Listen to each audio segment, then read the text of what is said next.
March 11, 2011. A magnitude 9.0 earthquake strikes at 14:46 Japan Standard Time.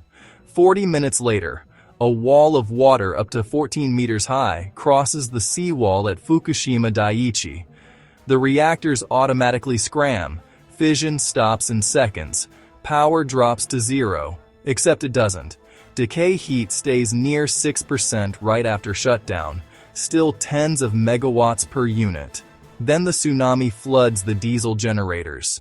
The batteries buy about 8 hours. Cooling stops. Water boils off. Zirconium reacts with steam, making hydrogen. Explosions follow. First Unit 1 on March 12th, then Unit 3 on the 14th, and Unit 4 on the 15th. 3 cores melted, not because fission ran away, because shutdown wasn't enough. The paradox, the very safety that stopped the reaction created a dependency that failed first. A reactor never truly shuts off. It coasts on decay heat, and that is enough to melt steel.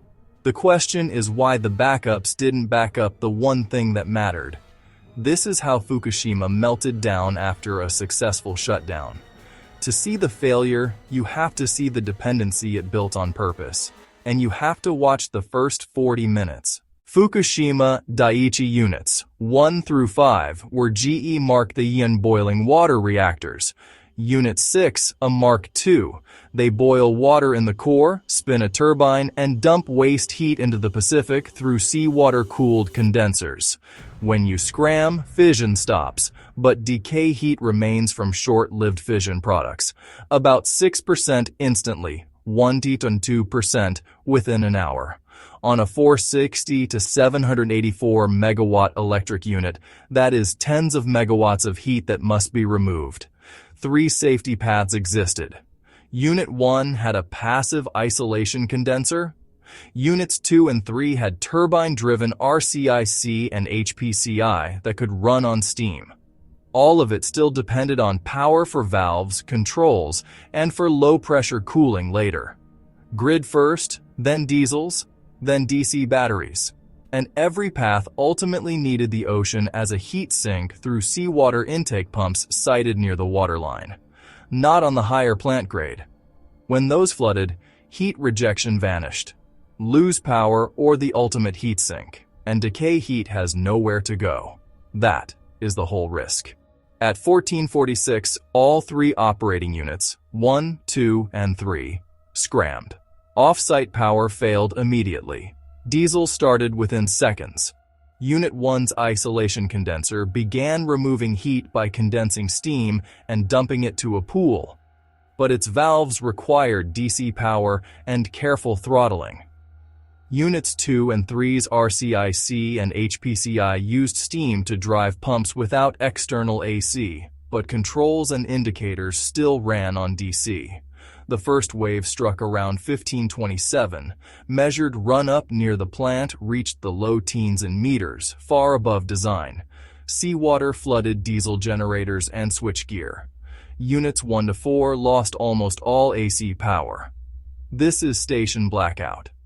Batteries were rated for roughly 8 hours. After that, even valves forget their positions. Boiling never stopped. Every second of no makeup water lowered the core. Then the first break arrived where engineers least wanted it. The tsunami didn't just drown generators. It choked the intake canal and submerged seawater pumps. Without those pumps, condensers cannot reject heat. The ultimate heat sink was gone. Inside, operators saw alarms, then blind spots, instrumentation failing as DC faded. Unit 1's isolation condenser cycled and then stopped when valves lost power. Core temperature climbed. Early payoff. Shutdown cannot save a core if heat has nowhere to go. Cooling is the reactor. Above roughly 1200 degrees Celsius, zirconium cladding oxidizes fast with steam, releasing hydrogen and heat. Mark I's containment uses a dry well and a suppression pool torus. Steam relief to the pool can quench, if valves work. To avoid overpressure, operators must vent containment to the stack. With darkness and damage, hydrogen migrated into the building instead. At 15:36 on March 12th, Unit 1's refueling floor filled with hydrogen. The roof is gone in an instant.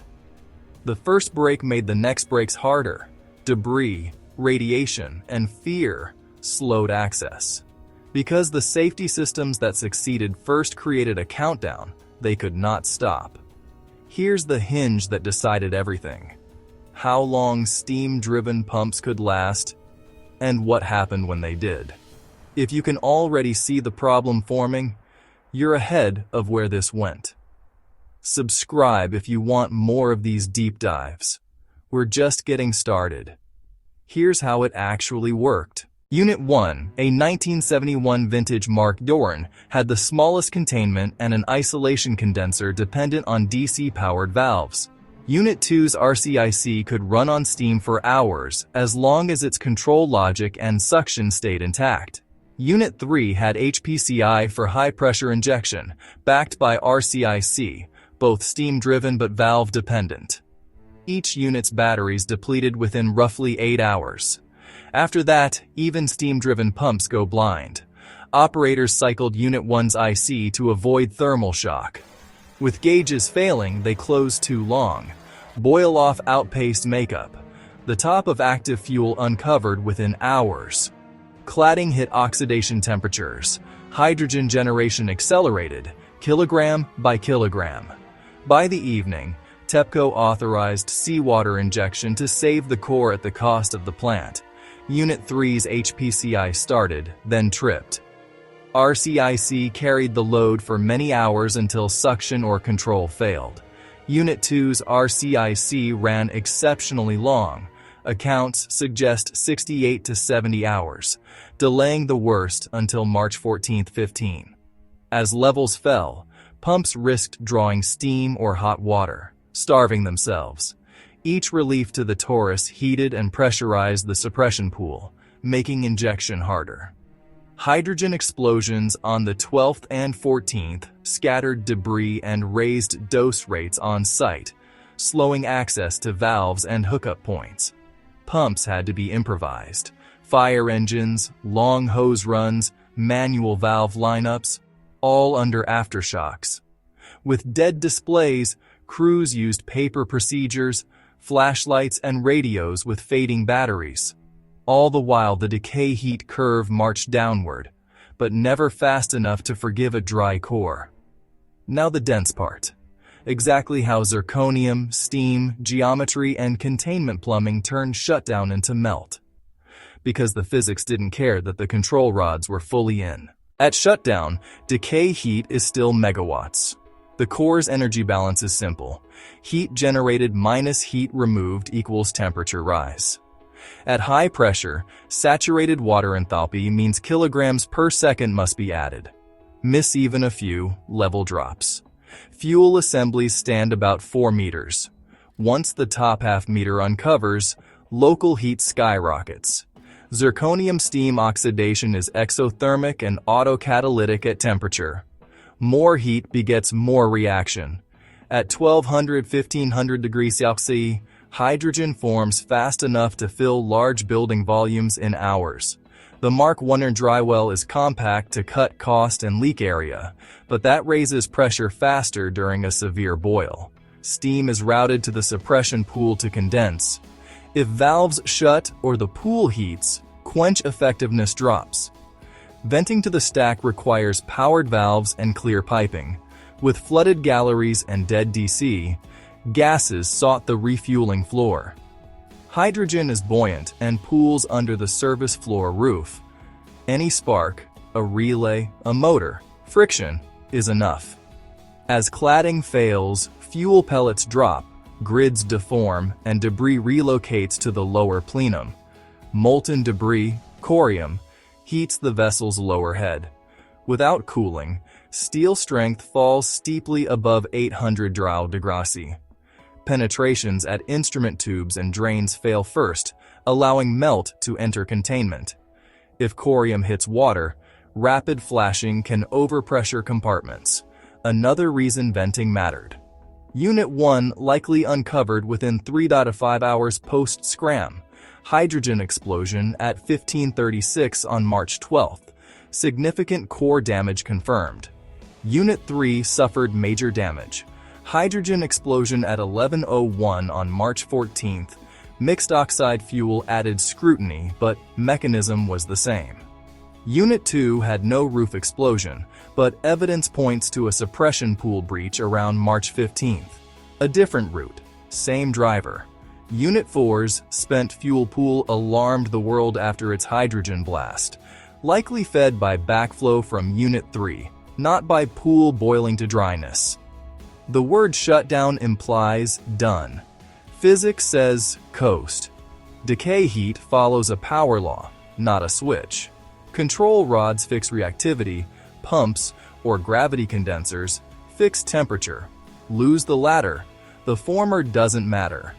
The defining strength, fast shutdown, became a weakness by masking a new single point of failure, powered cooling to a flooded ocean. That's the mechanism. Now the consequences it triggered, first and second order.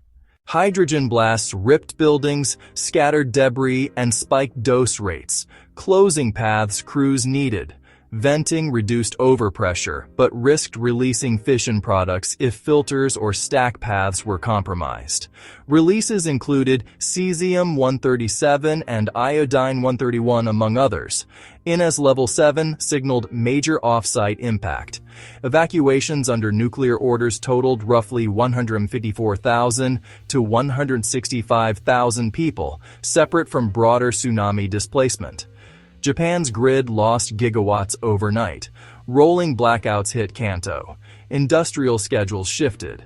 Nuclear plants shut down for stress tests and new seawall, power, and venting upgrades before restarts years later.